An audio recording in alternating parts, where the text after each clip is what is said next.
Hi everyone, Nicole Weiss here with the National Institute for Human Resilience, bringing you another wellness brief.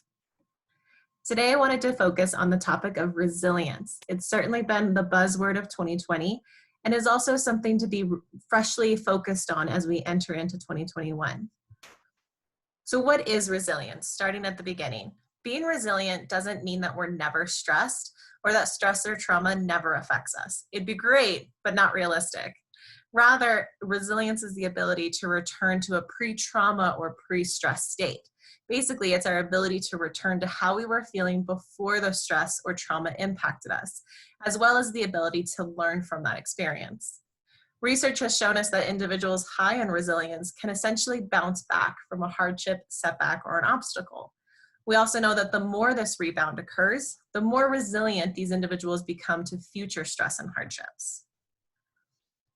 The experience of adversity alone does not create resilience. It'd be wonderful, but what really matters is how we successfully cope through that experience. When we are successfully coping through a hardship, we are effectively utilizing the resources around us, flexibly coping and having different styles and mechanisms to get us through that stress, as well as actively manage our own personal distress, whether those are feelings of frustration, anxiety, depression, or what. It's also the ability to seek opportunities to help other people, right? The more we help other people, the more our own resilience grows as well. And additionally, it's the ability to respond to those setbacks, paired with strong perceptions of self-efficacy and positive self-worth. Self-efficacy is that little voice inside us that says, I can do this, I can push through this, I can face this challenge or this obstacle, and I can fight my way through. So how do we build our own resilience? Especially when we're exhausted. We have been through quite the year of 2020, and in your field, you're probably working through helping other people build their own resilience and take care of themselves. So how do we switch gears, turn the table, focus on ourselves for a little while, and build our own self-care and resilience at the same time? Some general tips. First, give yourself permission for self-care and permission to take a break, right? It has been quite a year. And oftentimes we find ourselves working without a break or working to the point where we're exhausted at the end of the day. It's okay and it's important to take even just a few minutes out of the day to take a breath, focus on yourself for a little bit. That also might mean we offer forgiveness or grace to ourselves as well. It's okay that we've reacted the way we've been in the last couple of months because it's been a very strange time for us and a very, very stressful year. It's also helpful to focus on what you can control. Oftentimes when we feel very overwhelmed or stressed, everything feels outside of our control. When you can take a second to step back and look at what you do have control over your life, over your day, and can you focus on that, our brain grasps more of that sense of control. You can also ask yourself what got you through the stress in the past, and can you apply those factors into today's situation?